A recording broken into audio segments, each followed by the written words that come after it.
قبلہ تاریخ کی کتابوں میں ملتا ہے، ایک بہت بڑے بزرگ گزرے ہیں جن کا نام تھا حضرت جریج۔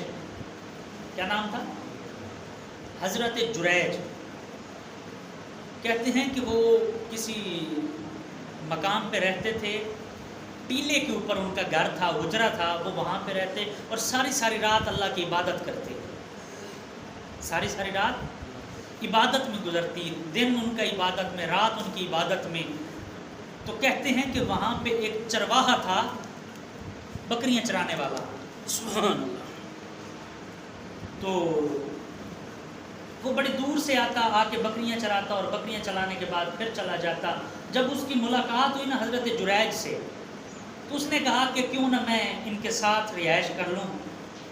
تو وہ گئے حضرت جریج کے پاس اور حضرت جریج سے کہنے لگے کہ یا حضرت آپ اکیلے رہتے ہیں، میں نے آپ کو اکثر دیکھا ہے، میں چونکہ دور سے آتا ہوں اور دور جاتا ہوں، تو لہٰذا اگر آپ مجھے اجازت دے دو کہ میں آپ کے ساتھ رہ سکتا ہوں۔ انہوں نے کہا رہ لو، لیکن شرط یہ ہے کہ تم مجھے نہیں ڈسٹرب کرو گے، میں تمہیں نہیں کروں گا۔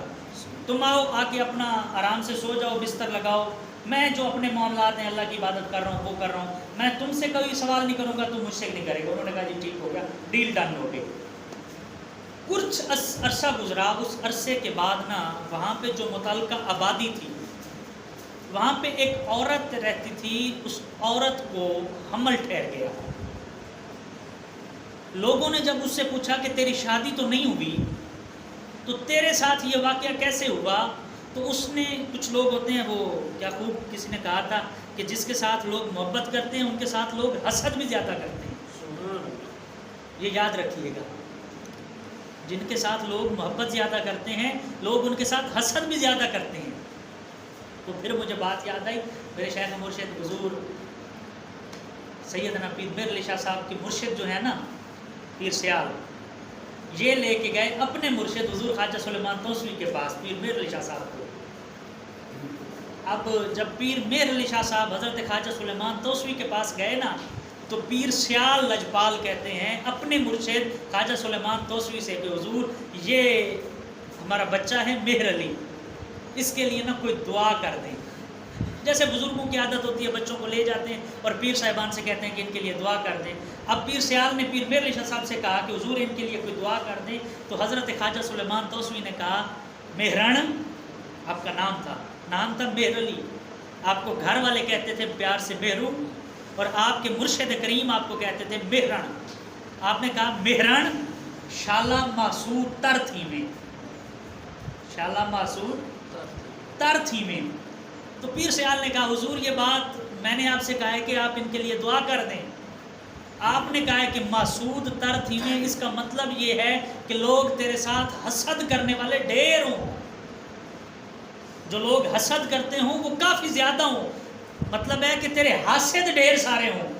تو پیر سیال نے کہا حضور میں نے کہا تھا کہ دعا کر دیں، آپ نے یہ دعا کیا کی؟ آپ نے فرمایا بیٹا جس کے لوگ حاسد زیادہ ہوتے ہیں، حسد کرنے والے زیادہ ہوتے ہیں، اس بندے کے پاس کمالات بہت زیادہ ہوتے ہیں۔ سبحان اللہ۔ تو حضرت جریج کیونکہ اس علاقے میں ولی تھے، تو کچھ لوگوں نے اس عورت کو کہا کہ بس تو ایسا کر، ہم تیرے ساتھ بڑا معاملہ کریں گے، تو اور کوئی کام نہ کر، یہ کہہ دے کہ میرے ساتھ جو یہ بدکاری کی ہے نا یہ جریج نے کی ہے۔ اب لوگوں نے جب سنا کہ جریج نے اس عورت کے ساتھ بدکاری کی ہے اور جس کی وجہ سے حمل ٹھہر گیا ہے، تو لوگ گئے حضرت جریج کے پاس، وہی لوگ جو پہلے ان کا کوئی پاؤں چومتا تھا، کوئی ہاتھ چومتا تھا، کوئی ان سے دعائیں کرواتا تھا، کوئی دم کرواتا تھا۔ جیسے ہی اس عورت نے یہ بات کی نا، تو بس کوئی حضرت جریج کا گریبان پکڑ رہا ہے، کوئی پاؤں گھسیٹ رہا ہے، کوئی گالی دے رہا ہے، عقیدت ختم، ہر چیز ختم۔ جریج ہم تو یہ سمجھتے تھے تو بڑا نیک ہے، اللہ کا پارسا ہے، بڑا زاہد آدمی ہے، تیرے کام یہ ہیں کہ تو عورتوں کے ساتھ بدکاریاں کرتا ہے۔ حضرت جریج نے انہیں کوئی جواب نہیں دیا، نیچے گھسیٹ کے لائے۔ حضرت جریج نے کہا جی بات یہ ہے تم سارے کام کر لو، صرف مجھے اتنی مہلت دے دو کہ میں اپنی ماں سے جا کے مل لوں، میں اپنی ماں سے جا کے مل لوں۔ اب لوگوں نے کہا کہ چلو کہہ جو رہا ہے تو جانے دیتے ہیں۔ اب حضرت جریج لوگوں کے درمیان، کسی نے بازو پکڑا ہوا ہے، کسی نے کندھا پکڑا ہوا ہے، لوگ اسے دھکے دے کے جب حضرت جریج کی ماں کے پاس لایا گیا نا، تو حضرت جریج جب آئے نا تو دروازے پہ دستک دی. ماں نے جب دیکھا کہ میرا جریج ہے، کپڑے پھٹے ہوئے، زخم سے، جسم سے زخم کی وجہ سے خون بہہ رہا ہے، کسی نے کچھ مارا، کسی نے کچھ مارا، کسی نے کوئی بات دی، کسی نے کوئی حالت، کسی نے کوئی گالی. جب اس حالت میں دیکھا نا تو ماں کا جو وہ مادہ رحمی تھا وہ موج میں اور تڑپ کے بولی، جریج یہ تیرا حال کس نے کیا ہے؟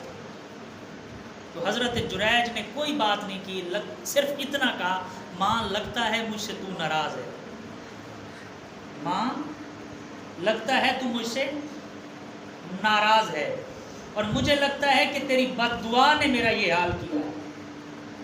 حضرت جریج نے جب یہ لفظ کہے نا تو حضرت جریج کی ماں نے کہا، ہاں بیٹا میں ایک دفعہ آئی تھی تیرے پاس، تیرا گھر تھا ٹیلے پہ، میں کھڑی تھی نیچے، میں نے تجھے ڈھیر ساری آوازیں دی لیکن تو نے میری آواز نہیں سنی. ہو سکتا ہے تو عبادت میں مشغول ہو.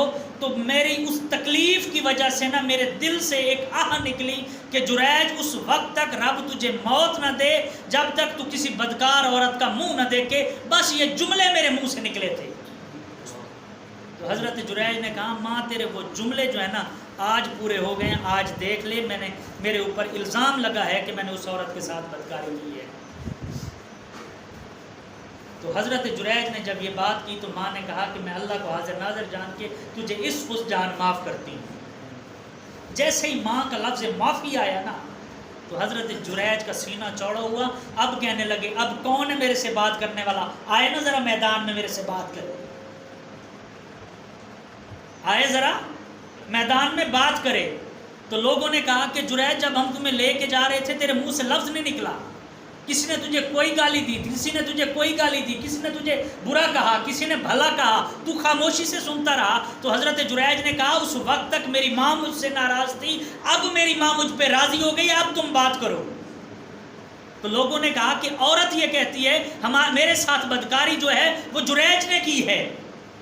تو حضرت جریج نے کہا، عورت سے نہیں پوچھتے. یہاں پہ دو روایات، کچھ کہتے ہیں کہ بچہ پیدا ہو چکا تھا، کچھ کہتے ہیں کہ بچہ پیٹ میں تھا. بہرحال مختصر کہتے ہیں کہ حضرت جریج نے کہا کہ ماں سے نہیں پوچھتے. اس بچے کے کہتے ہیں کہ جب جنہوں نے لکھا ہے نا کہ بچہ پیدا ہو چکا تھا، انہوں نے کہا کہ حضرت جریج نے بچے کے ناف پہ انگلی رکھی اور کہا کہ بتا تو کس کا نطفہ ہے.